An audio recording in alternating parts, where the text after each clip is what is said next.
And I swear by the planets that sometimes recede, that sometimes move straight and sometimes become invisible. এখানে বলা হচ্ছে যে Okay. Planet গুলো sometime rickets অর্থাৎ সম্প্রসারণ বা প্রসারণ করে। তো মহাবিশ্ব Okay. প্রসারণ করে, আপনারা তো আপনাদের মতো তো কোরআন মিথ্যা, তাহলে 1400 বছর আগে এটা কিভাবে প্রমাণ হলো? আপনি এই আয়াতটা দ্বারা কি বুঝেছে, আপনি কিভাবে বুঝছেন? এই আয়াতের ব্যাখ্যাটা আপনি কিভাবে বুঝেছেন? জি, এই আয়াতের ব্যাখ্যাটা আপনি কোথা থেকে পড়েছেন বা কিভাবে বুঝেছেন? আমি নিজেই পড়ছি। আমি আসলে ক্লাস 8 এ পড়ি তো তেমন একটা কোরআন নিয়ে পড়া হয় না। আসলে আমি ছোট থেকে কোরআন আপনাকে একটা মাঝে মাঝে মিনিংটা দেখতাম। আমার কাছে একটা ইংলিশ কোরআন আছে। তো তো এটা পড়ছিলাম আমি তখন আর কি, এটার মিনিংটা দেখলাম এমন। তো আচ্ছা, এটা জানার জন্য আমি আপনার আপনার কাছে আসলাম। আপনার কি আপনার কি তাফসীর সম্পর্কে কোনো আইডিয়া আছে? তাফসীর জিনিসটা কি? না, আমি আগেই বলেছি আমি ক্লাস 8 এ পড়ি। তো পড়াশোনার চাপও এখন একটা বেশি আছে, আর যদি না তাফসীর পড়ার থাকে মতো তাহলে সময় ভাই হয় না। কোরআন এত পড়া হয়। ডিটেল বলা ডুড ডুড যতটুকু বলতেছি অতটুকু রেসপন্স করলেই হবে। তাফসীর জিনিসটা হচ্ছে Yes? কোরআনের ব্যাখ্যা গ্রন্থ। কি গ্রন্থ? কোরআনের ব্যাখ্যা গ্রন্থ। কোরআনকে কিভাবে বুঝবেন আপনি, এইটার ব্যাখ্যা গ্রন্থ হচ্ছে তাফসীর। কোরআনের যে কোনো একটা জি, জি, আয়াত, জি, যে অবশ্যই। জি, আমি এই বিষয়টা জানি, তো আমি উত্তরটা আগে চাচ্ছিলাম। যে একটু যদি চুপ করে আমার কথাটা শুনতেন তাহলে আপনি হয়তো বা উত্তরটা পেতেন। জি, জি, বিষয়টা বলুন। হচ্ছে কোরআন হচ্ছে তাফসীর। তাফসীর হচ্ছে কোরআনের একটা ব্যাখ্যা গ্রন্থ। কোরআনের একটা আয়াত দ্বারা কি বোঝানো হয়েছে সেটা কোরআনের সেটা হচ্ছে তাফসীরে বলা থাকে।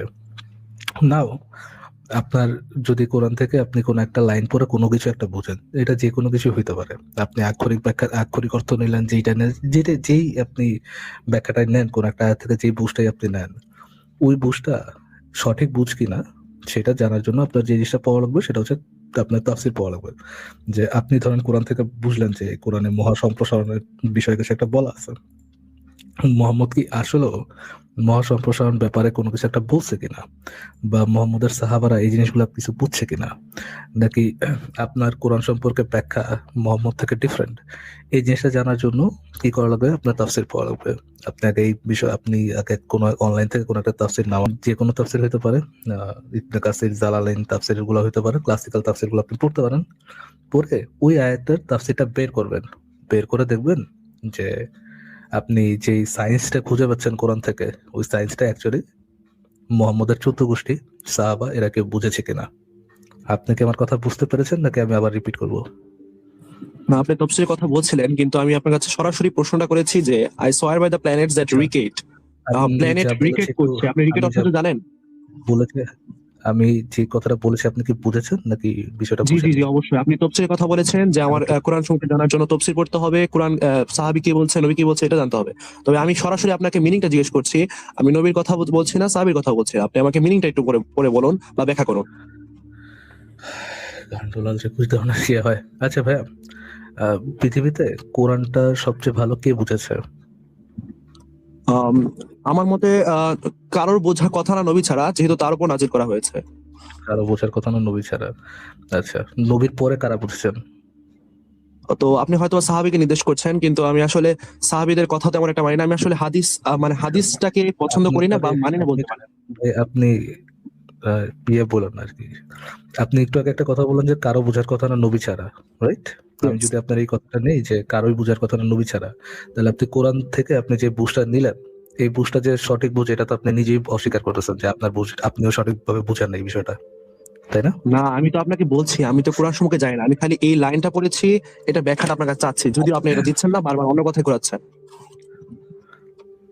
আমি আপনাকে কোরআন বুঝার যে উপায়টা, কোন একটা আয়াত পড়েই আপনি যে ড্যাং ড্যাং করে লাফায় চলে আসবেন বা কোন একটা ইউরেকা বলবেন যে ওকে ফাইন আমি একটা জিনিস বুঝে গেছি, জেনে গেছি, এটা কি করা যায় কিনা আমি সেই সম্পর্কে বলতেছি। এটা করা যখন যায় আপনি না, কিন্তু আমি তো বলছি ভাই, আমার তো এই প্রসঙ্গে কোনো জ্ঞানই নেই। আমি এটা এই কোরআনটা জ্ঞান নাই পড়েছি, শুনুন শুনুন, দেখেই, জ্ঞান প্লিজ নাই প্লিজ দেখেই আমি প্লিজ আপনাকে, লিসেন। আমি কোরআনটা জ্ঞান, পড়েছি, আপনার জ্ঞান আমি নাই সূরাটা দেখেই পড়েছি। আমি আপনাকে বিষয়টা বোঝানোর চেষ্টা করতেছি, একটু ফোকাস দিয়ে বুঝান। আপনি একটু আগে একটা কথা বললেন যে কোরআন পড়ে মুহাম্মদ ছাড়া আর কেউ কোনো কিছু বুঝবে না, এটা ইসলাম অনুযায়ী সঠিক কথা না। বাট আপনার কথা যদি আমি সঠিক সঠিক ধরেও নিই যে মুহাম্মদ ছাড়া আর কেউ বুঝবে না, তাহলে আপনি যে এক ধরেন কোরআন থেকে একটা বিজ্ঞান খুঁজে পাইলেন, এই বিজ্ঞানও তো আপনার সঠিক বুঝ না। এই বিজ্ঞানটাও তো আপনার সঠিক বুঝ না, কেননা আপনি বলতেছেন মুহাম্মদ ছাড়া আর কেউ কোরআন বুঝবেই না। আপনিও তো বুঝেন নাই, তাইলে মানে আপনার কথা অনুযায়ী আপনি বুঝবেন না, আপনি বুঝেন নাই। আপনি যদি কোরআন সম্পর্কে মানে কোরআনের ওই লাইন সম্পর্কে যেটা বুঝেছেন সেটা সঠিক বুঝ না হয়, আপনি নিজেই যদি বলেন যে আপনি নিজেও বুঝেন নাই, তাহলে তো ভাই ওইটাকে জেনুইন সত্য একটা ইন্টারপ্রিটেশন ধরে ব্যাখ্যা ধরে আমার ফার্দার আলোচনা করাটা স্রেফ টাইম ওয়েস্ট ছাড়া কোনো কিছুই না। শুধুমাত্র এবং শুধুমাত্র টাইম ওয়েস্ট ছাড়া, সময় নষ্ট ছাড়া আর কোনো কিছুই না। বাট আমি আপনাকে একটু আগে যে জিনিসটা বলেছি, আপনার যদি বলতে হয় কোরআনের কোন একটা আয়াতে তাফসির মানে কোন একটা আয়াতে সায়েন্টিফিক মিরাকল আছে, কেমনে বুঝলো ভাই, কেমনে এরকম ইয়ারা থাকলো, কেমনে এত বড় একটা মিরাকল থাকলো, তো এটা যদি এরকম কোনো কিছু একটা দাবি করতে চান, আপনাকে যে জিনিসটা করতে হবে যে ওইটা যে অ্যাকচুয়ালি ওইটার মধ্যে কোনো সায়েন্টিফিক মিরাকল আছে এটা আপনাকে প্রমাণ করতে হবে। ওই জিনিসটা দ্বারা, ওই আয়াতটা দ্বারা মোহাম্মদরা যে আহ, আম, মহাবিশ্ব সম্প্রসারণ, মহাবিশ্ব ধ্বংস, কোনো প্ল্যানেট ধ্বংস, কোনো প্ল্যানেট রিক্রিয়েশন, এরকম কোনো কিছু বুঝেছে, এটা জিনিসটা আপনাকে অ্যাকচুয়ালি বুঝতে হবে যে এইটাই অ্যাকচুয়াল সঠিক ইন্টারপ্রিটেশন। মোহাম্মদ নিজেও এটা বুঝছে, সাহাবাদের এটা বুঝাই গেছে। আহ, কোরআন অ্যাকর্ডিং টু ইসলাম, কোরআন সবচেয়ে ভালো বুঝছে ইসলাম, সরি মোহাম্মদ, এরপর হচ্ছে তার মোহাম্মদ যাদেরকে শিখাই গেছে সাহাবি, এবং তারপরে সাহাবি থেকে তাবি, তাবি থেকে তাবি তাবি। আপনার যদি কোরআনের কোনো একটা আয়াত নিয়ে কোনো একটা ক্লেম করতে হয় যে এই আয়াতে এটা বোঝানো হয়েছে বা এই জিনিসটা বলা হয়েছে, আপনাকে কি করতে হবে? আপনাকে দেখাইতে হবে যে মোহাম্মদ বা তার সাহাবা তাবে তাবে এই জিনিসটাই বুঝছে, কোরআনের ওই আয়াত দ্বারা এই ব্যাখ্যাটাই তারা বুঝছে, বা বড় বড় আলেমরা এই ব্যাখ্যাটাই বুঝছেন। তো এই জিনিসটা দেখানোর জন্য আপনাকে যেখান থেকে রেফারেন্স দেওয়া লাগবে সেটা হচ্ছে তাফসীর থেকে। আপনি শুধুমাত্র কোরআন থেকে রেফারেন্স দিলে, কোরআন থেকে কোনো একটা আয়াতের রেফারেন্স দিলে, ওই রেফারেন্সটা শুধু টাইম ওয়েস্ট ছাড়া অন্য কোনো কিছুই হবে না, কেননা ওইটা নিয়ে আমরা সামনে আগাইতেই পারবো না। আপনি কি আমার কথা বুঝতে পারছেন? যদি না বুঝেন, মানে আপনি যদি যে যা বলতেছেন এগুলো যদি আবার রিপিট করেন, আমার কাছে মনে হবে যে আমি আমার সময়টা নষ্ট না না, করতেছি। আমি রিপিট করছি না, আমি আপনার সাথে পুরোপুরি একমত। যদিও আমি আপনাকে আগেই বলেছি আমি বাংলাদেশের ক্লাস 8-এ পড়ি, আমার কোরআন এত জানার সময়ও হয় না বা তাফসীরও পড়ার সময় হয় না। আমি এই মিনিংটা পড়েছি এবং আপনাকে ইংলিশটা সহ আমি বললাম, এবং আমি আরবি পড়তে পারি, যদিও আমি এখন আসলে স্পষ্ট হবে না, ভুল হতে পারে পড়তে, তাই আমি পড়তে যাচ্ছি না। তো আপনি যদি সূরা আল ইনফিতারের 15-16 নম্বর আয়াতটা নিজে একটু ব্যাখ্যা করতেন, তাহলে আমি হয়তো একটু বুঝতে পারতাম ব্যাপারটা। আপনার ব্যাখ্যা করার অ্যাকচুয়ালি কোনো কিছুই নেই, আপনি এটার তাফসীরটা পড়ে নিজের বিষয়টা বুঝে নেন যে ওখানে কি বলা হয়েছে। ওকে, তাহলে আমি নেক্সট আয়াতে যাই। সূরা তারিক পড়েছেন? আচ্ছা, আপনি ইন্তেফারের কত নম্বর আয়াতের কথা বলেছেন? ইনতেফাক না, সূরাটা আসলে আমি সূরা ইনফিতার, সূরা আল ইনফিতার, এবং এটা সূরা মিনিংটা হচ্ছে দ্য ক্লেভিং, এবং এটার আয়াত হচ্ছে 15-16। আচ্ছা,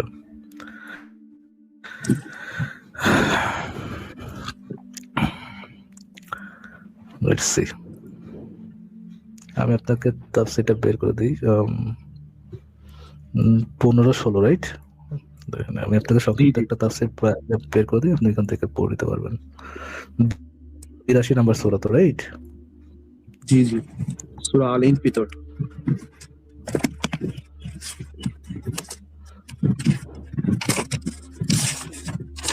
মিউট রাখেন, আপনার এখান থেকে নয়েজ হচ্ছে ভাই, মিউট রাখেন, আপনার এখান থেকে নয়েজ হচ্ছে। আচ্ছা, জি আপনার ওইখান থেকে নয়েজ হচ্ছে, একটু মিউট রাখেন। জি জি জি।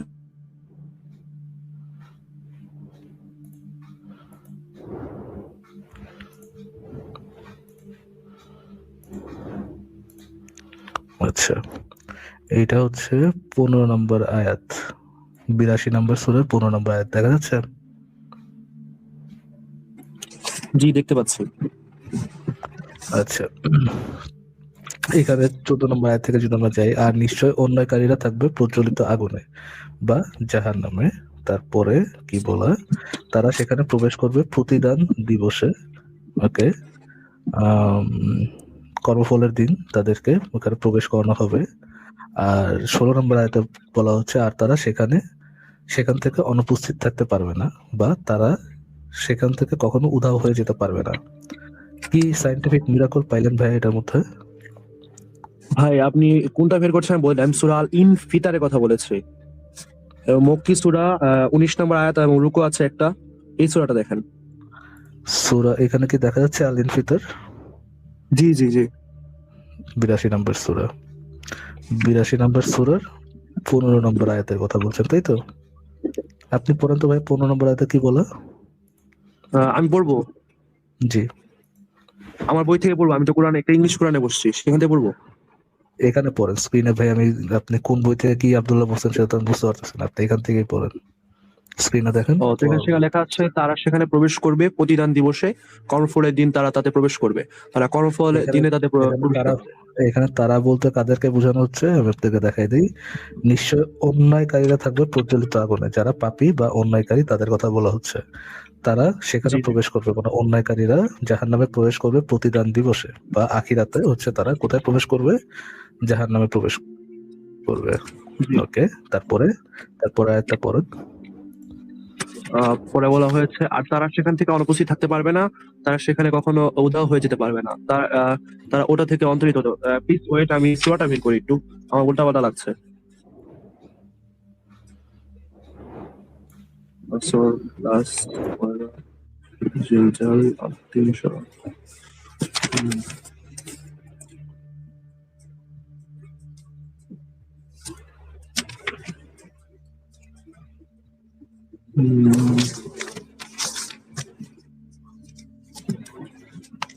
তো আসলে আমি এখানে যে সূরাটা দেখছি এটার সাথে ওটা কোনো মিলই পাচ্ছি না। আপনি যে সূরাটা সূরাটা দেখতেছেন সেই সূরাটার নাম্বারটা কত নম্বর সূরা? আমি একটা ইংলিশ কোরআন নিয়ে বসছি, সেটা সূরা আল ইনফিতার। এখন নাম্বারটা এখানে লেখা নাই, তবে এটা মিনিংটা হচ্ছে, সূরা আল ইনফিতার মিনিংটা দেখে দেওয়া আছে দা ক্লেভিং, এবং এটার 19টা আয়াত আছে। আচ্ছা, আয়াতটা আপনি এইটাই তো সেই সূরাটা ভাই। আপনি তাহলে এটা আমি আমি আমি এখান থেকে একটু মিনিংটা পড়ি।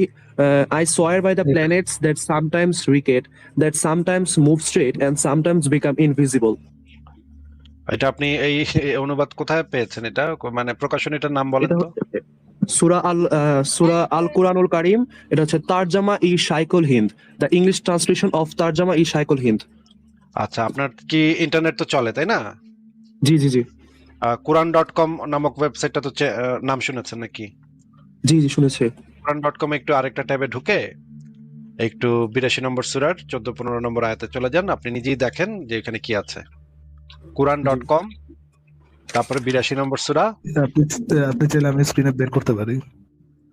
জি, আমি আসলে এই বিষয়টা আই তেমন সোয়ার একটা বাই দক্ষ দ্য না, তো তাই প্ল্যানেট। বের করতে পারছি না। তাহলে আরেকটা আয়াত সম্পর্কে একটু জিজ্ঞাসা করতে চাই।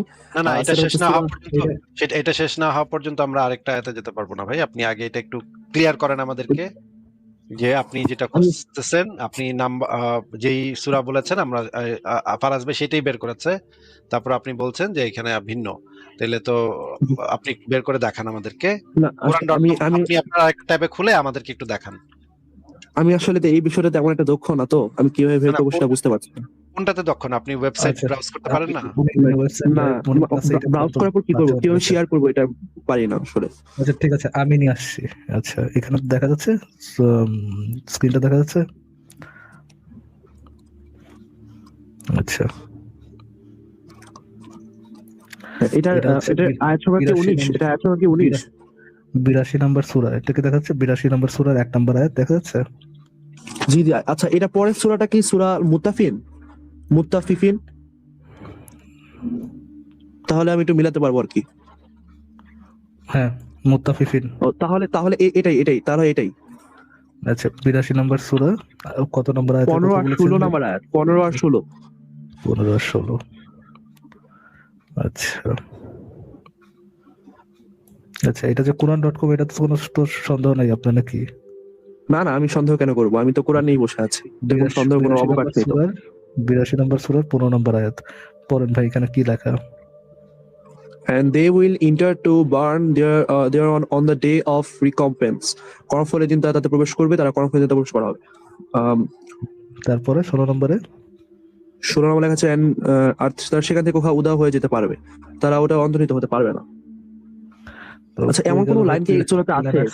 আচ্ছা প্ল্যানেটস কই গেল ভাই? আচ্ছা, এখন এখানে কি কোন এই লাইনটা আছে যে এই যে when the sky will be rent asunder, when the stars will fall off, and when the seas will be overflowing, 3 নম্বর আয়াতটা কি এমন কিছু বলা হয়? এরকম 3 নম্বর এরকম একটা আয়াত কোরআনে আছে, আমি জানি এরকম কোরআনে এক আয়াত আছে যেখানে বলা হচ্ছে যে শপথ, আল্লাহ শপথ করতেছে যে এখানে and the তারকারা পড়ে যায়, ঝরে পড়ে, কারণ হচ্ছে এই যে প্রাচীনকালে 2 নম্বর আয়াত, when the stars fall scattering. হ্যাঁ হ্যাঁ। জি, তাহলে আহ, এই সূরাটাই, ফারাজ ভাই এই সূরাটাই ফারাজ তাহলে। ভাই ফারাজ ভাই এই আয়াতটাতে যে জিনিসটা তাফসিরে যে জিনিসটা বলা আছে যে প্রাচীনকালের মানুষ দেখতো যে আহ তারা খসা বলি না আমরা, আমাদের হুম, গ্রামে গ্রামাঞ্চলে তারা খসে যায় সেটা বলি না, সেটা তো আসলে এক ধরনের উল্কাপাত, তাই না?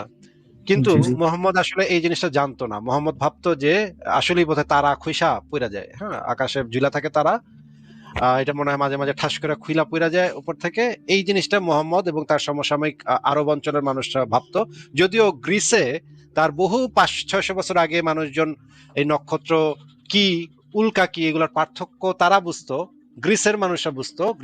গ্রিসের যারা আহ ছিলেন, জ্যোতির্বিজ্ঞানী ছিলেন এবং যারা দার্শনিক ছিলেন, বিজ্ঞানী ছিলেন, তারা মোহাম্মদের 500-700 বছর আগে থেকে এই জিনিসগুলো জানতো। কিন্তু মোহাম্মদের এই আইডিয়াটা ছিল না।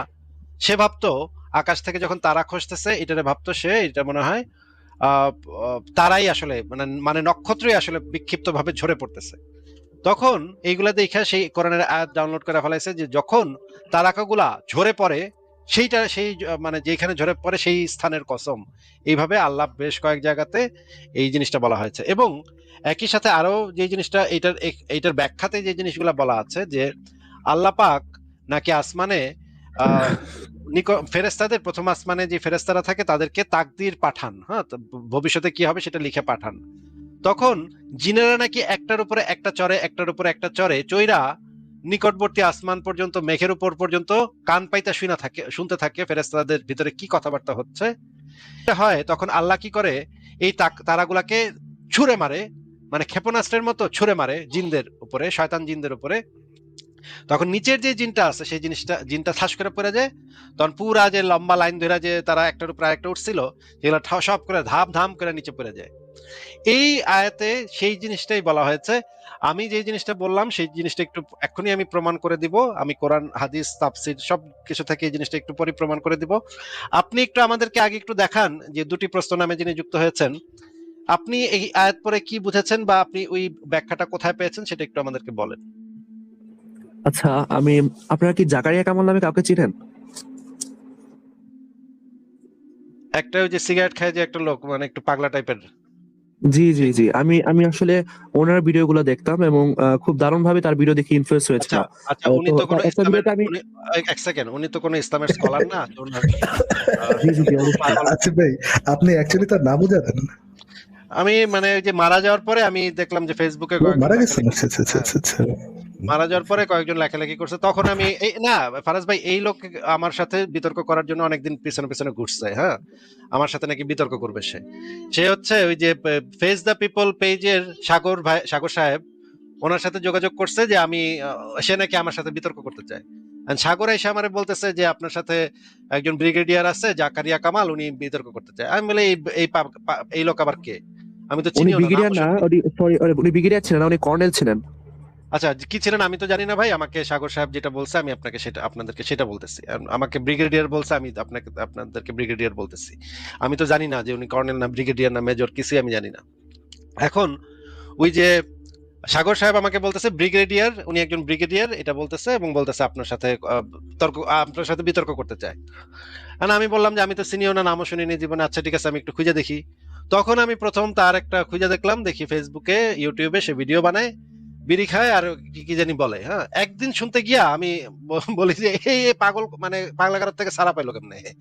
এই লোক পাগলাগারদে থাকার কথা, এই লোক পাগলাগারদ থেকে কেমনে ছাড়া পাইলো? এই জিনিসটা আমি বুঝলাম না। অনেকক্ষণ মাথা চুলকাইলাম, আমি কিছু বুঝলাম না যে এরে পাগলাগারদ থেকে ছাড়ছে কে, সেই ডাক্তারে মানে জেলে ভরা উচিত। এরপরে আমি বলছি সাগর সাহেবকে যে এই লোক তো পুরাই পাগল, এই লোকের সাথে আমি কি বিতর্ক করব? এর সাথে বিতর্ক করতে গেলে মানিজ্জত যাবে, মানিজ্জত মারা যাবে। তারপরে আমি তাকে রিফিউজ করছি। আমি বলছি কোন আলেম আসলে তখন তাদের সাথে আমি বিতর্ক করতে পারি। এই লোক পরে ওই একটা ভিডিও তখন দেখছিলাম, পরে আমি দেখলাম যে ভদ্রলোক মারা গেছে। এখন যেহেতু মারা গেছে সেহেতু তার সম্পর্কে আর কথা বলার দরকার নেই আমাদের। কিন্তু লোকটা একটু মানসিক সমস্যা, যেটা আমি ভিডিও দেখে যেটা বুঝছি যে মানসিক সমস্যা ভালোই ছিল। এবং পরে আমি তার মৃত্যুর পরে কয়েকটা 2-3টা ভিডিও আবার একটু ঘুরে দেখলাম যে আসলে লোকটা কি বলতো শুনি তো। পরে দেখলাম যে আসলেই লোকটার মাথা পুরাই গেছিল। হ্যাঁ, হয়তো একা একা থাকতো, মানে নিঃসঙ্গ জীবনযাপন করতো, এই জন্য পুরাই মাথাটা আউলায় গেছে। And সে কোরআনের কি কি থেকে কি কি বানাইতো, কোত্থেকে কি বানাইতো ভাই, কিসের সাথে কি মিলাইতো, এটার কোনো আগাও নাই, এটার কোনো মাথাও নাই, কিছু নাই। সে মানে ক্লাসিক্যাল যে তাফসির গুলা সেগুলা সম্পর্কে সে কিছুই জানে না। মানে ইবনে কাসির, তাবারি, তারপরে আমি কি একটু কথা কুরতুবী। বলতে পারবো? আমি এখন কথা বলতেছি ভাই, একটু ধৈর্য ধরে শুনেন। সে জীবনে কোনোদিন এই তাফসির টুফসির কিছু পড়ে নাই জীবনে, হ্যাঁ। সে হচ্ছে কোরআন হয়তো ইংরেজিতে পড়ছে, ইংরেজিতে পড়া তার কাছে মনে হয়েছে যে এখন তো এটা সত্য প্রমাণ করার লাগবে, কোনোভাবে তেনাতোনা পেঁচায় এটার সাথে কোনোটার সাথে কোনোটা মিলাই দিতেছে, এবং সেটা যাচ্ছে তাই ভাবে, কোনো আগা নাই মাথা নেই। যে দেখা যাচ্ছে মোহাম্মদ বলছে এক কথা, সে কইছে পুরো উল্টা কথা। এই জাকারিয়া কামাল কইছে মোহাম্মদের পুরো অপোজিট কথা। এখন কোরআনের ব্যাখ্যা হিসেবে আমরা কি মানে বাংলাদেশের একটা লোক, যে লোক আরবি সম্পর্কে কিছুই জানে না, তার থেকে ব্যাখ্যা নিব নাকি মোহাম্মদের থেকে ব্যাখ্যা নিব? অবশ্যই মোহাম্মদের থেকে ব্যাখ্যা নিব। এইগুলার আসলে মানে এইগুলা নিয়ে কথাবার্তা বলাটা অর্থহীন এবং সময় নষ্ট। হ্যাঁ, দুটি প্রশ্ন ভাই, আপনি কি বলতে চান বলেন। আচ্ছা, উনি ওনার কথাটাই বলছিলাম, যেটা উনি একটা ভিডিওতে বলছিলেন যে আসলে তিনি হাদিসকে অনুসরণ করেন না, কারণ মহানবী সাল্লাল্লাহু আলাইহি সাল্লাম নাকি হাদিসকে পুড়িয়ে গিয়েছিলেন। এবং এটার এগুলো ভুল আগে কথা, আমি এগুলো একটু ভুল শেষ কথা করি। ভাই। এগুলো ভুল আচ্ছা, কথা আমি তো, একটু বলি। এগুলো ভুল বললে আমি শেষ করবেন কিভাবে? ভুল বললে শেষ করবেন কিভাবে? এগুলো তো ভুলভাল ঠিক কথা। আছে, ঠিক আছে। এই লোক ঠিক ইসলাম আছে, সম্পর্কে কিছু জানে না। এক জি সেকেন্ড। জি জি এই লোক জি ইসলাম জি জি। সম্পর্কে কিছু জানে না, মাত্র কোনো আইডিয়া নাই। ইসলাম সম্পর্কে বিন্দুমাত্র কোনো জ্ঞান নাই, কোনো আইডিয়া নেই। এই জন্য যাদের এটা নাই তারাই কথা বলে। আপনি যে কোনো একজন আলেম, মানে বাংলাদেশের সবচেয়ে থার্ড ক্লাস আলেমের কাছে গিয়ে জিজ্ঞেস করেন জাকারিয়া জি, কামাল এটা হতে পারে, কইছে, তাইলে দেখবেন সেই থার্ড ক্লাস আলেমও মনে করেন আপনার জুতা দিয়ে বাইরে এই কথা শুনলে, যে এই রকমের বলদের মতো কথা কিভাবে কেউ বলে। হ্যাঁ, এটা হচ্ছে একেবারে মানে খাস বলদের মতো কথা, কারণ এই লোকের কোনো জ্ঞান নেই দেখে এই কথা বলছে সে। আপনি যেটা বলতেছেন মোহাম্মদ পুরায় জি ফেলতে বলছে, হাদিস পুরায় ফেলতে বলছে, আপনিও আসলে কিছু জানেন না ইসলাম সম্পর্কে, এইটাই প্রমাণ হয়। আপনি যদি সেটা জি নিয়ে জি, আলোচনা সত্য, করতে এটা চান, এটা সত্য। আপনি যদি আমি সেটা নিয়ে আলোচনা আমি করতে চান, আসলে আপনি যদি সেটা নিয়ে আলোচনা করতে চান যে মোহাম্মদ পুরায় ফেলতে বলছে কি বলে নাই, তাহলে আলাদাভাবে সেই প্রশ্ন উত্থাপন করেন, আমি সেটা নিয়ে জি, আলোচনা করতে পারি ইনশাল্লাহ। এবং সেইটার রেফারেন্স গুলো আমি আপনাকে দেখাতে পারি, যেগুলা জি বিভিন্ন জায়গাতে বর্ণনা করা আছে। সবচেয়ে অথেন্টিক রেফারেন্স গুলাই আমি বের করে আপনাকে দেখাবো। কিন্তু আমি আগেই বলে দিচ্ছি, এগুলো হচ্ছে নিরেট গাধামি। এগুলা আসলে আলোচনার যোগ্য না। এই সমস্ত আর্গুমেন্ট, এই সমস্ত কথা, এগুলা আলোচনার টেবিলে আসারও যোগ্য না। এগুলা টঙের দোকানে গিয়ে আপনি বলতে পারেন, এলাকার যে মানে চা বিড়ির দোকান আছে ওইখানে গিয়া কয়েকটা রিক্সাওয়ালা, মুদির দোকানদার, এদের সাথে গিয়ে এগুলো বলতে পারেন। তারা এগুলা হয়তো মানে আপনাকে খুব বাহবা দিবে, ওয়াও ফ্যান্টাস্টিক কইছে, তো আমাকে ওস্তাদে তো দারুণ কইছে। কিন্তু ভাই এটা কোনো একাডেমিক আলোচনাতে আসারই যোগ্য না এই সমস্ত কথাবার্তা। জি জি, আমি আপনার কথার সাথে পুরোপুরি সহমত, এবং আপনি যেটা বলেছেন যে আসলে আমার ইসলাম সম্পর্কে জ্ঞান নাই, ওইটা আমি পুরোপুরি সত্য, কারণ আমি ক্লাস 8-এ পড়ি। বুঝতে পারছেন আমি অনেক বেশি ছোট, ইসলাম সম্পর্কে তেমন একটা জানি না। তবে কিছু কিছু জিনিসপত্র আমি পড়ছিলাম, এবং তার ভিডিওগুলো যখন আসলো তখন কয়েকটা আমি দেখলাম। এরপরে হচ্ছে আমার ক্লাস 8-এর যে ধর্ম বইটা, সেখানে ওমর বিন আব্দুল আজিজ নামক একজন ব্যক্তির কথা বলা হয়েছে। তো সেখানে একটা লাইন ছিল যে হাদিসগুলো যখন মানে হারাতে শুরু করে, তখন ওমর বিন আব্দুল আজিজ এগুলো আবার সংকলন শুরু করেন। তখন আমার মনে একটা প্রশ্ন আসলো যে আসলে হাদিস কেন হারাবে? মহানবী সাল্লাল্লাহু আলাইহি সাল্লাম যদি সেটা বলে যান, তাহলে সেটা তো সেই সময় থেকে সংরক্ষণ করার কথা। তো তখন আবার ওমর বিন আব্দুল আজিজ কেন আবার সেগুলো সংরক্ষণ করা শুরু করবে, তাও মহানবী সাল্লাল্লাহু আলাইহি সাল্লামের মৃত্যুর কয়েক বছর পর? তো এই প্রশ্নটা উত্থান হওয়ার পরই মনে হয় আমি সার্চ দিয়েছিলাম, তখন জাকারিয়া কামাল ভিডিওটা আসে, তখন তিনি বললেন যে যে আসলে হাদিসগুলা মহানবী সাল্লাল্লাহু আলাইহি সাল্লাম নিজেই বলে পুড়িয়ে গেছেন, কারণ এগুলো নাকি কোরআনের সাথে সাংঘর্ষিক হতে পারে বেশ কিছু ক্ষেত্রে। এবং যেহেতু সে সময় মানুষজন মুখস্থ বিদ্যায় বেশি পারদর্শী ছিল, এবং মহানবী সাল্লাল্লাহু আলাইহি সাল্লাম তো আসলে তার শিক্ষা ছিল না, তিনি লিখতে পারতেন না, তো তিনি মুখস্থ করাটাই বেশি প্রেফার করতেন। তো মুখস্থ করার ক্ষেত্রে তিনি মুখস্থ করাটা মানুষ প্রেফার করতে মানুষকে বলতেন, এবং তার সাহাবীগণ মনে হয় বেশিরভাগ মুখস্থই করেছেন।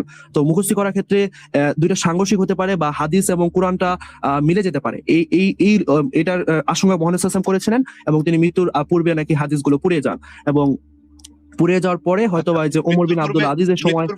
মৃত্যুর পূর্বে তিনি হাদিসগুলো পুড়িয়ে যান, এই তথ্যটা কি আপনি না আমাদেরকে না না, রেফারেন্স সহকারে না, একটু আমি তো কথাটা শুনেন ভাই, কথাটা একটু শুনেন জি ভাই, জি জি। কথাটা একটু শুনেন। মৃত্যুর আগে মোহাম্মদ হাদিসগুলো পুড়িয়ে যান, জাস্ট এই কথাটা যদি আপনি কোনো অথেন্টিক রেফারেন্স থেকে আমাকে বের করে দেখাতে পারেন, তাহলে আপনার সমস্ত বক্তব্য, আগের যে বক্তব্য বলছেন, পরের যে বক্তব্য এখনো বলেন নাই, সব বক্তব্য আমি মেনে নিব। দেন। না, আমি তো আপনার সাথে বলছি ভাই, আমার তো সেরকম জ্ঞান নেই। আমি ক্লাস 8-এ পড়ি, এটা আমি বারবারই বলছি। তো আমি আপনি তো এটা একটা নলেজ ক্লেম তো করছেন ভাই, যদি না, জ্ঞান নলেজ না ক্লেমটা আমি থাকে। কিভাবে করছি? আমি জাকারিয়া কামালের ভিডিওটা দেখেছিলাম, তো সেই বিষয়ে আপনাকে প্রশ্ন করছিলাম যে আসলে এই বিষয়টা কতটা সত্য হতে পারে। আর আচ্ছা, যদি তাহলে আপনি হাদিসগুলো তাহলে আপনি হারিয়ে ফেলতে। এমন ভাবে বলেন, কথাগুলো কিন্তু নলেজ ক্লেমের মতো মনে হচ্ছে। আপনার যে টোন, সে টোন থেকে মনে হচ্ছে যে আপনি জানেন এই বিষয়ে, আপনি এই বিষয়ে বক্তব্যটা দিচ্ছেন। কিন্তু টোনটা কিন্তু এরকম না যে আপনি জানতে চাচ্ছেন যে এটা সত্য কি সত্য না সেটা জানতে চাচ্ছেন, সেটা কিন্তু আপনার টোন থেকে বোঝা যাচ্ছে না। টোনে কিন্তু বোঝা আহ, যায় যে আপনি কি জানতে চাচ্ছেন, বা এটা সত্যতা সত্যতা জানতে চাচ্ছেন, নাকি আপনি এটা সম্পর্কে জানেন, সেই নলেজটা ক্লেম করছেন যে এটা এরকম হয়েছে? এই দুটোর জি পার্থক্য জি আছে তো, তাই না ভাই?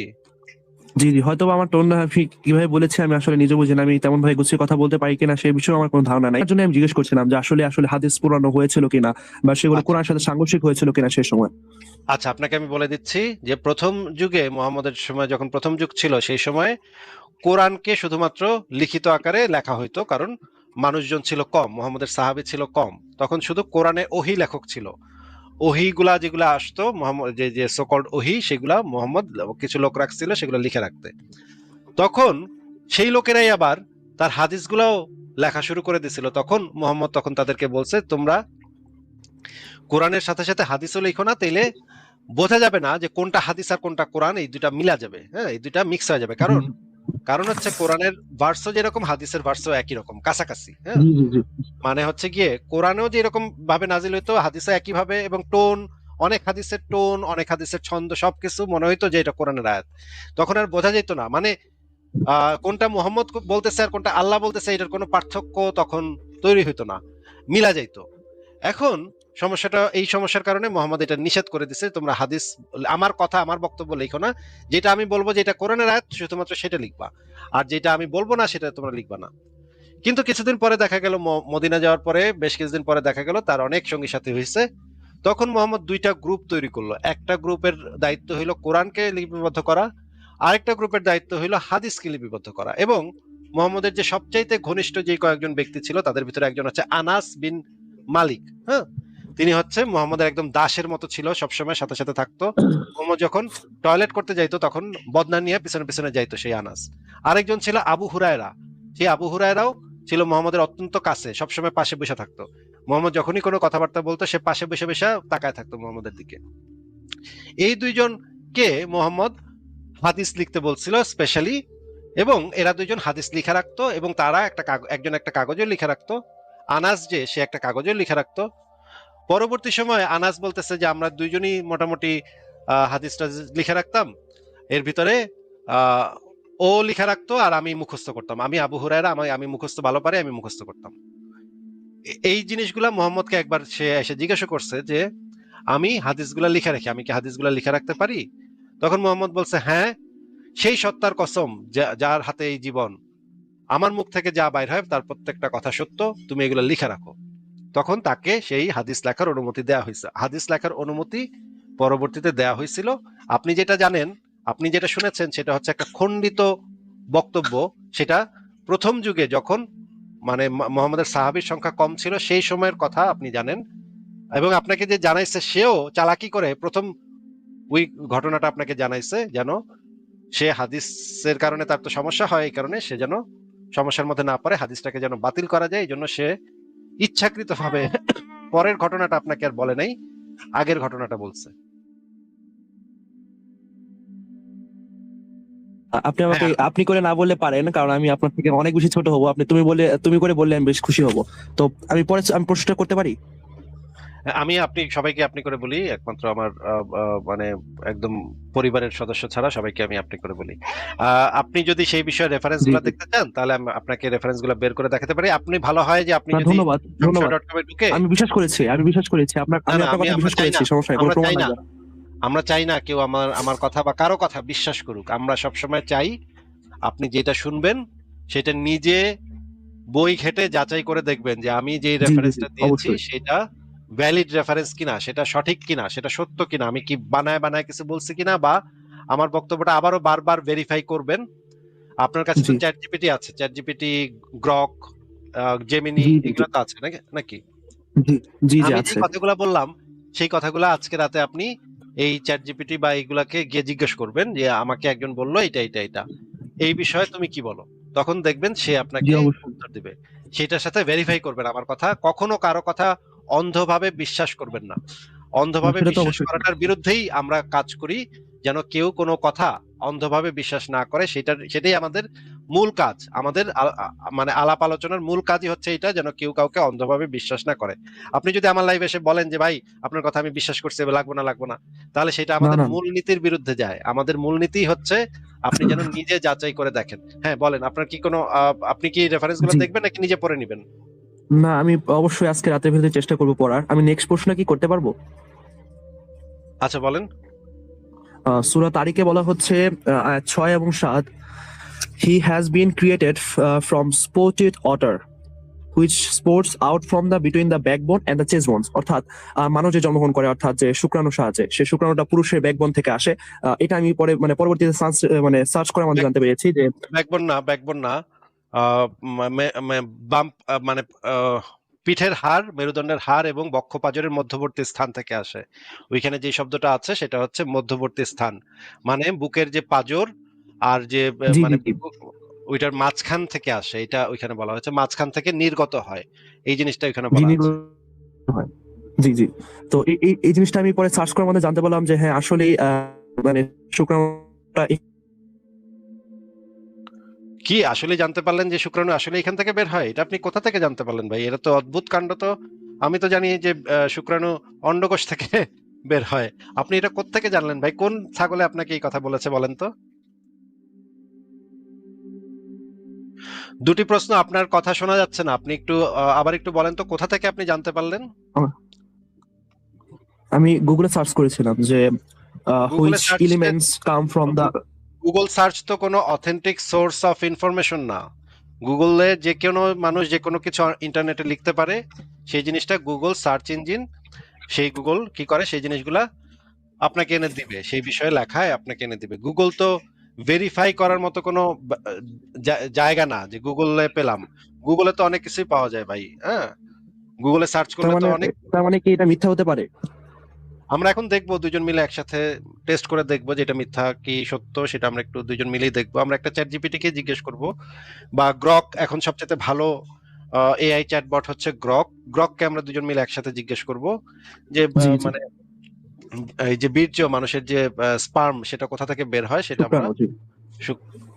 স্পার্ম যেটা সেটা কোথা থেকে বের হয় সেটা আমরা গ্রককে জিজ্ঞেস করি। আসেন, প্রথমে আমরা লিখে দিব যে যেন সে কোনো ধর্মীয় বায়াস থেকে মুক্ত হয়ে, যেন সে এখন যে উত্তরগুলো দিবে সেগুলো যেন সে ধর্মীয় বায়াস থেকে বের হয়ে কোনো ধর্মের প্রতি কোনো পক্ষপাত, ধর্মের প্রতি কোনো এগুলো না করে শুধুমাত্র যুক্তি, বৈজ্ঞানিক প্রমাণ এগুলোর উপর ভিত্তি করে যেন সে উত্তর দেয়। এই কথাটা আগে লিখে দিব, ঠিক আছে ভাই? জি জি জি। আচ্ছা, কারণ হচ্ছে গিয়ে এই যে চ্যাট বটগুলো যেগুলো করে, মানুষের ধর্মীয় অনুভূতির কারণে অনেক সময় উত্তর দিতে সংকোচ বোধ করে। কারণ অনেক মানুষ ধর্মীয় অনুভূতিতে আঘাত পেলে এরা চায় না যে মানুষ তাদের ধর্মীয় অনুভূতিতে আঘাত পাক। আমরা এখানে লিখলাম সকল ধর্মীয় বায়াস থেকে ঊর্ধ্বে উঠে কোনো ধরনের ধর্মীয় অন্ধবিশ্বাসকে গুরুত্ব না দিয়ে, পলিটিক্যাল কারেক্টনেস বা আধুনিক অ্যাপোলজেটিক ব্যাখ্যাকে গুরুত্ব না দিয়ে, শুধুমাত্র যুক্তি ও বৈজ্ঞানিক প্রমাণের দ্বারা উত্তর দেবে, যেন কোনো ধর্মকে পক্ষপাত করা না হয়। কোরআনে বলা আছে বীর্য বের হয় বক্ষপাজর ও কি চেস্ট বোন এন্ড ব্যাকবোন। মেরুদণ্ড না, মেরুদণ্ডের মধ্য হতে।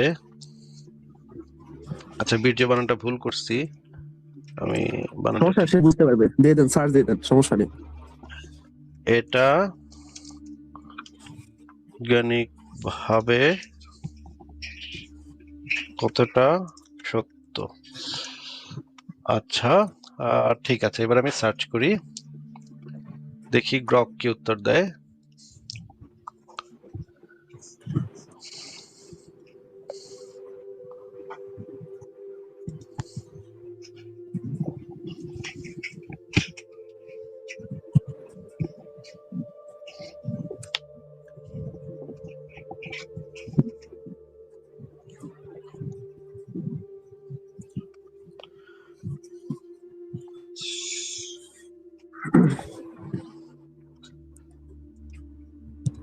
আরে এত সময় লাগে। আচ্ছা, সে অনেক, আমি এক্সপার্ট হিসেবে অ্যান্সার করতে বলছি, এই জন্য সে অনেক ডেটা অ্যানালাইসিস করে উত্তর দিচ্ছে। ফার্স্ট ওইটা দিলে দ্রুত উত্তর দিত, কিন্তু আমি সবসময় এক্সপার্ট হিসেবে কমান্ড দেই, জন্য সে আচ্ছা। জি জি, সমস্যা নেই। এখানে বলা হচ্ছে যে সূরা আর আত-তারিকে উল্লেখ আছে মানুষ একটি উৎসরিত তরল থেকে সৃষ্টি হয়েছে যা মেরুদণ্ড পাঁজরের মধ্য থেকে উদ্ভূত হয়। এই বর্ণনা বৈজ্ঞানিকভাবে সত্য নয়। দেখা যাচ্ছে ভাই? জি জি, দেখতে পাচ্ছি। ও ও তাহলে তো ভাই মুসিবত হয়ে গেল। আচ্ছা দেখি কি লেখা। এই বর্ণনা বৈজ্ঞানিকভাবে সত্য নয়, কারণ আধুনিক শরীর বিজ্ঞান অনুসারে বীর্য সেমেন পুরুষের টেস্টিস অন্ডকোষে উৎপন্ন হয়। আমি একটু আগে বলেছিলাম অন্ডকোষে, মানুষের অন্ডকোষে উৎপন্ন হয়, একটু আগে আমি বলেছিলাম, যেখানে স্পার্ম সেলগুলো তৈরি হয়। স্পার্ম তারপর এপিডিডাইমিসে সঞ্চিত হয় এবং বীর্যপাতের সময় প্রস্টেট গ্ল্যান্ড ও অন্যান্য গ্রন্থি থেকে তরল যোগ হয়ে লিঙ্গের মাধ্যমে বের হয়। এই প্রক্রিয়ায় মেরুদণ্ড বা পাঁজরের কোনো সরাসরি ভূমিকা নেই। স্পার্মের পথ টেস্টিস থেকে শুরু হয়ে different duct, spermatic cord, pelvic cavity হয়ে প্রোস্টেট পর্যন্ত যায়। এই ধারণা আধুনিক বিজ্ঞানের সাথে সাংঘর্ষিক, কারণ বীর্যের উৎপত্তি ও পথের বিস্তারিত মানচিত্র অ্যানাটমি এবং মাইক্রোস্কোপিক পর্যবেক্ষণের মাধ্যমে নিশ্চিত হয়েছে, যা মেরুদণ্ড বা পাঁজরকে একসাথে যুক্ত করে না। পরিবর্তে এটি প্রাচীন গ্রিক চিকিৎসকদের ধারণার সাথে মিলে যায়, যেমন হিপোক্রেটাসের মতে বীর্য শরীরের সব অংশ থেকে উদ্ভূত হয় এবং গ্যালেনের মতে এটি একটি সক্রিয় নীতি যা শরীরের বিভিন্ন অংশের সাথে যুক্ত। কিন্তু এই প্রাচীন মডেলগুলো আধুনিক প্রমাণের আলোকে ভুল প্রমাণিত হয়েছে। মানে কোরআনের এই বর্ণনাটা প্রাচীন গ্রিক দার্শনিক হিপোক্রেটাস এবং আরেকজন গ্রিক চিকিৎসক গ্যালেনের ধারণার সাথে খানিকটা মিলে যায়, কিন্তু এই প্রাচীন মডেলগুলো আধুনিক প্রমাণের আলোকে ভুল প্রমাণিত হয়েছে। যুক্তিগতভাবে যদি বীর্য মেরুদণ্ড বা পাঁজর থেকে উদ্ভূত হতো, তাহলে টেস্টিকুলার ইনজুরি বা অপসারণে বীর্যপাত বন্ধ হওয়ার পরিবর্তে মেরুদণ্ডের সমস্যায় তা প্রভাবিত হতো। মানে বলতেছে যে মনে করেন কারো অ্যাক্সিডেন্ট হয়ে যাদের মানে অন্ডকোষটা কাটা যায়, হ্যাঁ, অনেক সময় দেখা যায় যে অ্যাক্সিডেন্ট হয়ে অন্ডকোষ কাটা গেছে, তখন তাদের বীর্যপাত হওয়া বন্ধ হয়ে যায়। কিন্তু মেরুদণ্ডের সমস্যা কোনোদিন কখনো কারো মানে বীর্য পড়া বন্ধ হয়ে যায় নাই। তার এখান থেকে বোঝা যায় যে এটা একদম ভুল কথা। এবং এখানে কয়েকটা একাডেমিক ইয়াও আছে, মেডিকেল জার্নালও আছে, এখানে পরিষ্কারভাবে বলা আছে। সারাংশে এই বর্ণনা বৈজ্ঞানিক প্রমাণের ভিত্তিতে অসত্য এবং এটি প্রাচীন যুগের অসম্পূর্ণ জ্ঞানের প্রতিফলন। আপনি কি দেখতে পেয়েছেন এবং পড়তে পেরেছেন? জি জি জি, দেখতে পেয়েছি, পড়েছিও। তাহলে এখন কি বোঝা গেল যে কোরআনের যে বক্তব্যটা আছে, কোরআনের বক্তব্যটা একটা ভুল বক্তব্য, বরঞ্চ এটা মুহাম্মদের আগের জামানার যে গ্রিসের যে দার্শনিকরা ছিলেন বা বিজ্ঞানীরা ছিলেন, তারা যে ভুলটা করছিল, মুহাম্মদ হয়তো কারো থেকে শুনে বা কোথাও থেকে শুনে বা কোথা থেকে জেনে, সেইটা তাদের সমাজে যে ধারণাটা প্রচলিত ছিল সেইটাই সে কোরআনের ভিতরে বলছে। তাহলে তো কোরআনটা তো আল্লাহর বাণী হইতে পারে না, নাকি? জি, কোরআন কি তাহলে আল্লাহর বাণী হতে পারে? আল্লাহর তো এটা জি, আমি জানা বুঝতে থাকার পেরেছি কথা। আসলে। আল্লাহর তো এটা জানা থাকার কথা যে বীর্য কোথা থেকে উৎপন্ন হয়, এটা তো আল্লাহ হইলে তো সেটা ডেফিনেটলি তার জানা থাকার কথা। কিন্তু যদি মোহাম্মদ যদি এরকম একজন ব্যক্তি হয় যে আশপাশের থেকে মানুষ এই বিষয়ে আমি আসলে মতামত প্রকাশ করতে পারছি না। আহ, এই আচ্ছা এই বিষয়টা জেনে আপনার কাছ থেকে জানতে পেরে আমি উপকৃত হলাম।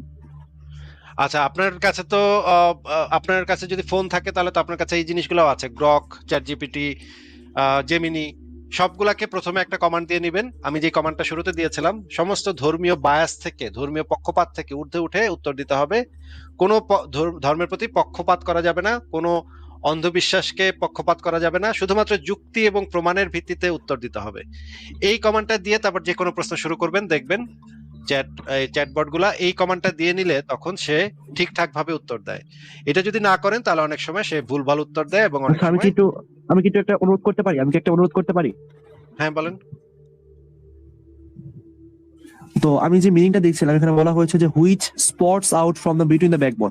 তাহলে এখানে আপনি একটু কষ্ট করে যদি লিখতেন যে is sperm spurts out from between the backbone and the chest bones, এটা যদি একটু সার্চ করতেন কষ্ট করে।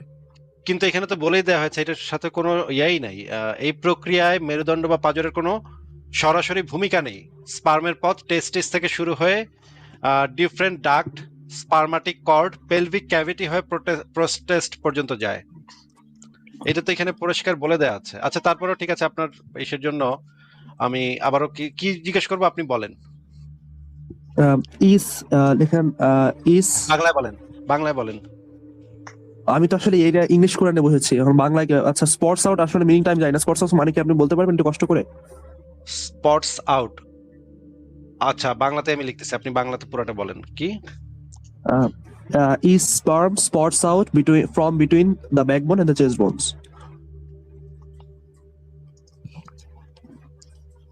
স্পটস আউট, এটার উচ্চারণটা আমি বুঝতে পারছি না, আমি দাঁড়ান আপনি দেখে নিচ্ছি।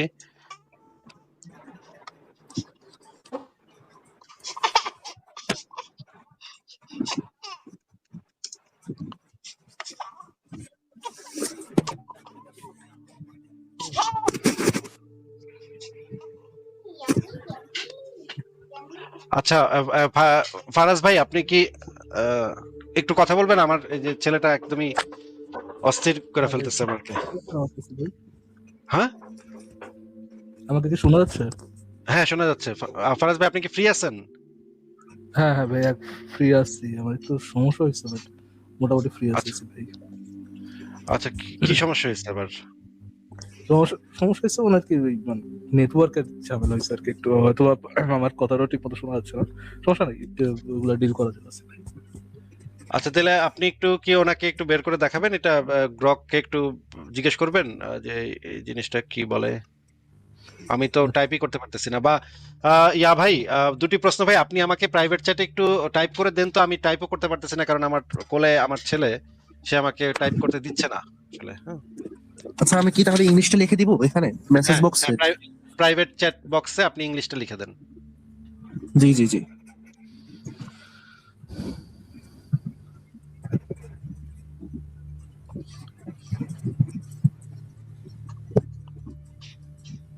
কি হয়েছে বাবা, কি হয়েছে?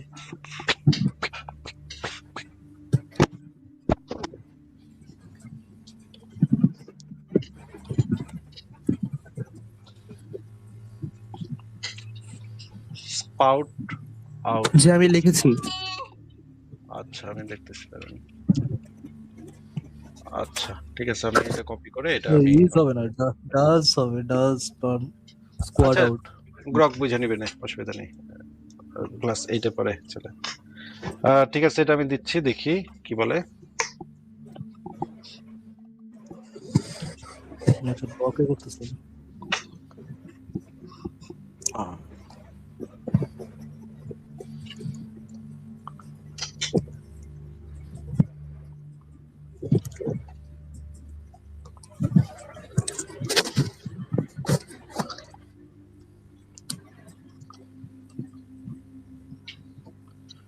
আচ্ছা কি লেখা আছে একটু পড়ে শোনান ভাই। আমি কি বলবো? হ্যাঁ হ্যাঁ আপনি পড়েন। So no sperm does not spot out from between the backbone and the chest bone and the ribs. Modern anatomy and psychology confirm that sperm cells are produced. Physiology Oh, physiology. Yes, I'm দেখতে পাচ্ছি না। But physiology confirm that sperm cells are produced in the seminiferous tubulus within the testicles and which are located in the scrotum outside the abdominal cavity. আচ্ছা ঠিক আছে, নই লেখা আছে, আমি বুঝতে পারলাম, ধন্যবাদ। তাহলে আমরা কি বুঝতে পারলাম, কোরআনের যে বক্তব্য সেটা প্রাচীনকালের যে গ্রিক ফিলোসফারদের বক্তব্য আসলে একটু এডিট করে কোরআনে মেরে দেওয়া হয়েছে। আচ্ছা আমরা এখন একজন ঢাকা মেডিকেল কলেজের একজন ডাক্তারকে আমরা একটু যুক্ত করি, দেখি উনি এই বিষয়ে কি বলেন না কি বলেন। আমি আমার আমাদের বন্ধু মানুষ, আমরা একটু শ্যাডো অফ ডক্টর ভাইকে যুক্ত করলাম। শ্যাডো অফ ডক্টর ভাই আপনি আগে একটু আমাদের আপনার পরিচয়টা একটু দেন, কারণ আমি শ্যাডো অফ ডক্টর ভাইকে চিনি, উনি আমি যখন ঢাকা মেডিকেলে আহত অবস্থায় সার্জারিতে ছিলাম, উনি সেই সার্জারিতে একজন সার্জন হিসেবে সেখানে উপস্থিত ছিলেন এবং আমার চিকিৎসা করেছেন, ওনাকে আমি ব্যক্তিগতভাবেও চিনি। শ্যাডো অফ ডক্টর ভাই আপনি একটু আপনার পরিচয়টা আগে একটু দেন, নাম বলতে হবে না, জাস্ট আপনি কি করেন বা কোথায় কি করেন। আমি একজন ডাক্তার, যে সার্জন হিসেবে আছি এবং সশস্ত্র বাহিনীতে আছি, ওইটুকু বলি এখন আপাতত সশস্ত্র বাহিনীতে আছেন, সশস্ত্র বাহিনীতে সার্জন হিসেবে আছেন। হ্যাঁ এবারে আপনি একটু বলেন তো যে আমাদের যে কোশ্চেনটা সেই কোশ্চেনটার একটু উত্তরটা দেন। হ্যাঁ আসিফ ভাই, ওইটা বলার জন্য আমি আসছি। আসলে ওই মানে ওরা সবার ধারণা আপনার স্পাইনাল কর্ড থেকে, ব্যাকবোনটারে স্পাইনাল কর্ড বলা হয়, সার্ভাইকেল স্পান থেকে একবার স্যাক্রাম পর্যন্ত যে পুরাটারে স্পাইনাল কর্ড বলা হয়। এটা 3টা লেয়ার দেওয়া থাকে, ডুরা ম্যাটার, পায়া ম্যাটার, অ্যারাকোনা ম্যাটার। আর এটার মধ্যে একটা ফ্লুইড থাকে যেটা স্পাইনাল ফ্লুইড বলা হয়, ওইটারেই ওরা বীর্য হিসাবে মনে করে। কিন্তু বীর্যটা তৈরি হয় আমাদের অ্যাবডোমেনে, লয়ার অ্যাবডোমেন, মানে আপনার মূত্রথলির উপরে নিচেই, জাস্ট নিচেই সেমিনিফেরাস টিউবুলস থাকে। এই টিউবুল, আমি পাথওয়েটা একটু বলে দেই, বাংলায় বললে সবাই বুঝতে পারবে, আপনার দর্শকরা বুঝতে পারবে, উনিও বুঝতে পারবে। সেমিনিফেরাস টিউবুলস থেকে ইপিডিডাইমিস আছে, ইপিডিডাইমিস থেকে চলে আসে হইলো আপনার এই আমি কি একটা ছবি বের করব যেখান দিয়ে আরো পরিষ্কার বোঝা যায়? আপনি কি হ্যাঁ, তাহলে হ্যাঁ, ছবিটা? হ্যাঁ, দেখা।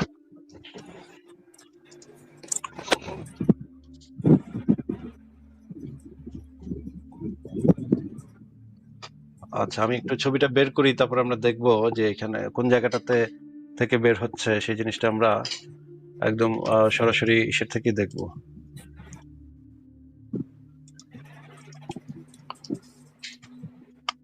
হ্যাঁ, আমরা একটু দেখি, এটা একটু শেয়ার দিচ্ছি আমি।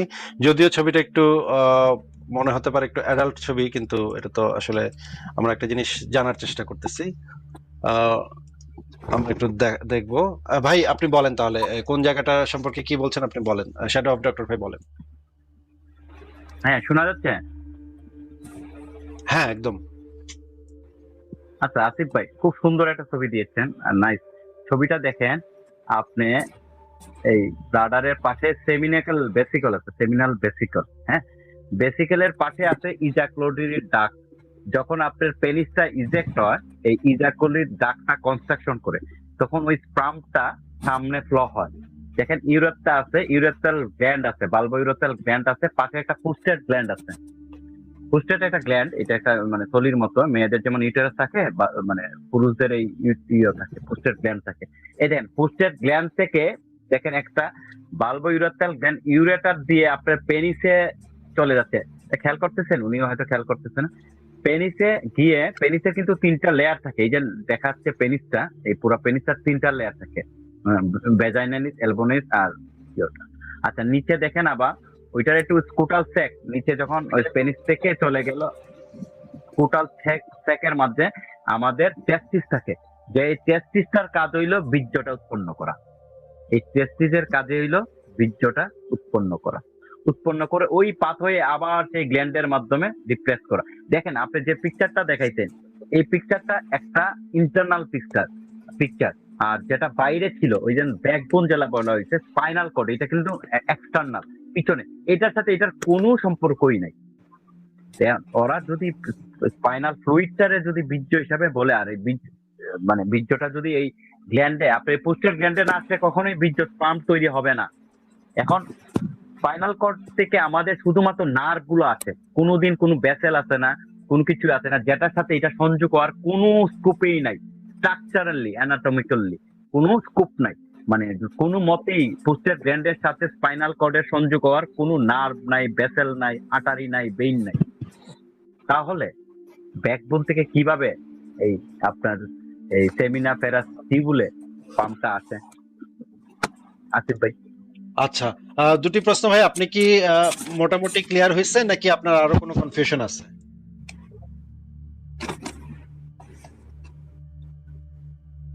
দুটি প্রশ্ন ভাই, আপনার কি না, মোটামুটি অবশ্যই আমি ক্লিয়ার? ক্লিয়ার হয়েছে। ধন্যবাদ ব্যাপারটা জানো। আমার আরেকটা প্রশ্ন আছে। আপনি কি এই বিষয়টা আরো কোনো প্রশ্ন করে শ্যাডো অফ ডক্টর ভাইয়ের কাছ থেকে আরো একটু ক্লিয়ার হয়ে নিতে চান নাকি? শ্যাডো অফ না, ডক্টর আমি ভাই, ক্লিয়ার হয়েছে, আমি ক্লিয়ার হয়েছে। আমার একটা প্রশ্ন আছে। শ্যাডো অফ ডক্টর ভাই, বলেন। প্রাচীন গ্রিসের যে দার্শনিকরা ছিলেন বা গ্যালেন বা ওনারা যারা ছিলেন, তাদের ধারণাটা কি ছিল এই বিষয়ে? মানে গ্যালিলিও, গ্যালেন প্রাচীন যে গ্রিসের যে মানে চিকিৎসা বিজ্ঞানের যে জনক গ্যালেন, ওনার কি ধারণা ছিল এই যে স্পার্মটা কোথা থেকে বের হয়? ওরা তো মানে ওদের যে প্রাচীন বইয়ের যেটা ছিল, ওরা তো ফার্স্টেই বলছিল ব্যাকবোন থেকে আসে, মেরুদণ্ড থেকে আসে। মানে প্রাচীন একটা ধারণা ছিল যে মেরুদণ্ডের কাছাকাছি জায়গা থেকে এই স্পার্মটা আসে। হ্যাঁ, হ্যাঁ। এটা এবং একটা প্রাচীন সবার ধারণা। এই ধারণা থেকেই কিন্তু আপনার ইসলামের এই জিনিসটা আসছে, আসিফ ভাই। আচ্ছা, কিন্তু এটা তো একেবারেই সত্য না, এটা তো একেবারেই ভুল। আপনি তো পিকচার দিয়ে দেখাই দিলেন, দুইটা সেপারেট রুমে যদি আপনার মানে সংযোগ বা ব্রিজ না থাকে তাহলে কিভাবে আসবে বলেন? দুটোই আলাদা, ব্যাকবোন আলাদা, আর আপনি যে স্ট্রাকচারটা দেখেছেন আলাদা। আচ্ছা শ্যাডো ডক্টর ভাই, আমি একটা জিনিস যেটা জানি যে ভ্যাসিকটমি করে ছেলেদের, সম্ভবত ভ্যাসিকটমি বলা এটাকে, যে ওই যে যে পাতটা, সেই পাতটাতে একটা জায়গাতে কাইটা দেয় যেন ওইটা এই পর্যন্ত আসতে না পারে। এইটা দিয়ে তো যদি করে তাহলে তার স্পার্ম বের হয় না নাকি, কি হয় তাহলে? নামটা বের হয় না, ব্লক হয়ে যায়। ওই আপনার সেমিনেপ্রিয়াল টিউবসটারে কেটে এখানে আমরা সেলাই করে দিই, স্টিচ অফ করে দিই। তাতে কি হয়, আপনি একটা টিউব দেখেন, লম্বা টিউবটা যদি মাঝখানে বাঁকা করে এই বেঁধে দেন তাহলে কি পানিটা দুই দিক থেকে যাবে কোথাও? ঠিক সেই রকম। আচ্ছা, তাহলে তো আমরা বুঝতে পারি যে ওই পাতটা দিয়েই আসলে অন্ডকোষ থেকে এটা তৈরি হয় এবং ওই পাতটা দিয়ে ওই জায়গাতে আসে। আমাদের যদি মেরুদণ্ডে কখনো ব্যথা হয় তাহলে কি আমার স্পার্ম বের হওয়া বন্ধ হয়ে যাওয়ার কোনো সম্ভাবনা আছে? মেরুদণ্ডে ব্যথা হইলে পান না, তবে নার্ভের কারণে অনেক সময় এজোস্পার্মিয়া ঘটে। নার্ভ দুর্বল হইলে লয়ার নার্ভ গুলা, মানে আপনার স্যাক্রামের নিচে, আপনার যেটার মধ্যে বসি এটারে স্যাক্রাম অংশ বলে, এখানে কিছু নার্ভ থাকে, তো নার্ভ গুলা তো সংযোগ থাকে, নাইলে তো সেক্সুয়াল ফিলিংস পাইতো না। এগুলার কারণে পেইন হইলে মানে মানে আপনি বন্ধ হওয়ার কোনো পথ নাই, কিন্তু তার দুর্বলতা আসতে পারে। আচ্ছা, অনেক ধন্যবাদ শ্যাডো ডক্টর ভাই। দুটি প্রশ্ন ভাই, আপনার কি কোনো প্রশ্ন আছে? জি, একটা প্রশ্ন আছে, আপনার অনুমতি দিলে আমি করব। আচ্ছা ফারাজ ভাই, আজকে আর আমি আলোচনা করতে পারতেছি না। ফারাজ ভাই, আমি তাহলে আজকে বিদায় নিই। আসিফ ভাই, আমার ওকে, একটা ঠিক প্রশ্ন আছে, ছিল। চলুন। আচ্ছা শ্যাডো ভাই বলেন আপনার প্রশ্নের উত্তর দিয়ে চলে যাই। আসিফ ভাই, আপনাদের ওই ছোটদের জন্য মানবতা বইটা বলছিলেন বাংলাদেশের জন্য ফ্রি, ওই গুগল প্লেতে পাবে, এটা কিন্তু পাওয়া যাচ্ছে না, কিংবা আমি কোথাও পাচ্ছি না। এটা আমি আসলে কয়েকটা স্কুলে দিব প্ল্যান করতেছি, এটা পাচ্ছি না। এটা একটু আপনি আমাকে দেখুন। একটা মেল করে, আপনার মেল অ্যাড্রেস আছে আমার কাছে, আমি আপনাকে মেল করবো না কালকে। ওকে, থ্যাংক ইউ।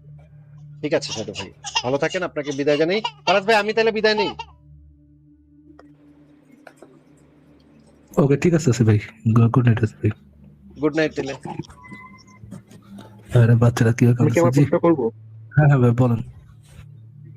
তো সূরা নাম্বার 21 এবং আয়াত নাম্বার হচ্ছে 30, সেখানে আল্লাহ বলছেন যে অবিশ্বাসীরা কি দেখে না যে আকাশ আর জমিন একসঙ্গে সংযুক্ত ছিল, অতঃপর আমি উভয়কে আলাদা করে দিলাম আর প্রাণ সম্পন্ন সবকিছু পানি থেকে সৃষ্টি করলাম, তবু কি তারা ঈমান আনবে না? এখানে আমার দুইটা প্রশ্ন।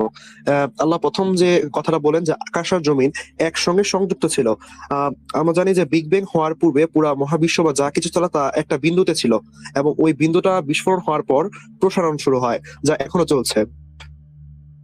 এটার সাথে কি এটা সম্পর্কযুক্ত? আর আরেকটা প্রশ্ন, নিচে যে লাইনটা আছে সেটা হচ্ছে আর প্রাণ সম্পন্ন সবকিছু পানি থেকে সৃষ্টি করলেন, মানে হচ্ছে আমরা জানি যে আসলে আমাদের যে মানব দেহ এখানে 60 থেকে 70% পানি, তো এইটার সাথে কি এটা কোনো সম্পর্ক আছে কিনা, আমার প্রশ্নটা এটা। আচ্ছা, আমি আপনাকে উত্তর না দিয়ে স্টাডি ম্যাটেরিয়াল দিয়ে দিচ্ছি। স্টাডি ম্যাটেরিয়াল হচ্ছে আগে যেটা বলছিলাম সেটাই, ওই জিনিসগুলোর তাফসীর পড়বেন। প্রথমত এটা ওই আয়াতের তাফসীরটা পড়বেন, তাফসীরে কি কি বলা আছে এটা পড়বেন। দ্বিতীয় যে জিনিসটা হচ্ছে আপনি সার্চ করবেন হচ্ছে প্রাচীন ক্রিয়েশন মিথ, যে ক্রিয়েশন আপনি করবেন, চ্যাটজিপিটি করবেন প্রাচীন ক্রিয়েশন মিথ, যে মিথগুলোতে আকাশ আর জমিনকে আলাদা করা হয়েছে। তো এরকম অনেকগুলো প্রাচীন ক্রিয়েশন মিথ পাবেন। তো এইটা কি কোরআনের ইউনিক কোনো ক্লেম কিনা সেই জিনিসটা পাবেন। অ্যান্ড এভরিথিং, প্রাণের সূচনা পানি থেকে এসেছে, এইটা কি ইসলামী প্রথম ধারণা দিয়েছে কিনা, নাকি এরকম মিথ আগে থেকে প্রচলিত ছিল, এটাও আপনি চ্যাটজিপিটি করে জানতে পারবেন। ঠিক আছে ভাই, গুড এনাফ। ওকে, আমি কি পরের প্রশ্ন যাবো? আপনার কি সেম মানে একই সায়েন্টিফিক মানে সায়েন্টিফিক রিলেটেড আয়াত? না, সায়েন্টিফিক এই ধরনের আর প্রশ্ন না, আমি আয়াতের কোনো প্রশ্ন করছি না, আয়াতের কোনো প্রশ্ন। লাস্ট একটা কোশ্চেন করতে পারেন। লাস্ট প্রশ্ন হচ্ছে যে কোরআনে সুদকে অনেকবার হারাম করা হয়েছে, তো এটা কারণটা আসলে কি? কোরআনে সুদকে কেন হারাম করা হয়েছে এটা কোরআনে বলা নাই, বাট আপনি একটা এস্টিমেটেড গেস দিতে পারেন যে মুহাম্মদের সুদ সম্পর্কে একটা পার্সোনাল বাজে ধারণা ছিল, এটার জন্য হয়তো সে সুদকে হারাম করাইছে। ইসলামে তো এটা আপনি কিভাবে জানবেন? আপনি কিভাবে জানবেন? কোরআনে যে কোনো কিছুই হারাম করা হয়েছে বা হালাল করা হয়েছে, এটা সপক্ষে কেন হালাল বা হারাম করা হয়েছে এই জিনিসগুলোর কোনো ব্যাখ্যা দেওয়া নাই। মূল ক্ষেত্রে ব্যাখ্যা দেওয়া থাকে না, এক্সেপশন দুই একটা ক্ষেত্র ছাড়া। ফর এক্সাম্পল, আল্লাহ মানে কারণ দর্শাই নাই যে এইটা কেন করতে হবে বা এটা কেন করা যাবে না, এটা সপক্ষে কোনো কারণ আল্লাহ কোথাও দর্শাই নাই, দুই একটা জায়গা ছাড়া। যেমন যেমন পুরুষরা কারণ নারীদের থেকে সুপিরিয়র, তো এইটার একটা কারণ আল্লাহ কোরআন দর্শাইছেন মোস্ট প্রবাবলি সূরা নিসার মধ্যেই, যে যে পুরুষদেরকে নারীদের থেকে উত্তম ভাবে বা সুপিরিয়র ভাবে তৈরি করা হয়েছে, কেননা পুরুষ নারীদের ভরণ পোষণের দায়িত্ব নেয়, পুরুষ নারীকে ইনকাম করে খাওয়ায়, এই জন্য হচ্ছে পুরুষের সুপিরিয়র। এরকম লোয়ার টিয়ার পাগল ছাগল মার্কা যুক্তি আল্লাহ কোরআনে দিয়েছেন। বাকি হালাল হালাল হারাম হারাম কেন এটা হালাল বা কেন এটা হারাম, এটা সম্পর্কে কোরআনে তেমন একটা যুক্তি দেওয়া নাই। আমি যেটা বললাম যে মোহাম্মদ দের একটা খারাপ ইয়ে ছিল, এটা একটা এস্টিমেটেড কেস ছাড়া কোনো কিছু না। এটা তো মনে হচ্ছে আমার, এটা তো আপনার মতামত মনে হচ্ছে যে আপনি মনে করছেন এটা আমি এস্টিমেটেড তো কেস। এস্টিমেটেড গেস বললামই তো, এটা তো আমার এস্টিমেটেড গেস যে মোহাম্মদের এটা সম্পর্কে ইয়ে সম্পর্কে মানে সুদ সম্পর্কে একটা বাজে ধারণা ছিল, বাজে ধারণা ছিল। কোরআনে কেন সুদ নিষেধ করা হয়েছে এটা সম্পর্কে কারণ কোরআনের মধ্যে দেয়া নেই, এই জন্যই আমি একটা এস্টিমেটেড গেস বলেছি, আমার এস্টিমেটেড গেস বলেছি। এবার কি বুঝতে পেরেছেন? জি জি জি, অবশ্যই। ঠিক আছে ভাই, জি, থ্যাংক ইউ ধন্যবাদ। আপনাকে জি। যুক্ত করার জন্য। দুইটা প্রশ্ন আপনাকে আটকানোর জন্য যথেষ্ট হয়। থ্যাংক ইউ, আপনাকে যুক্ত হওয়ার জন্য ধন্যবাদ।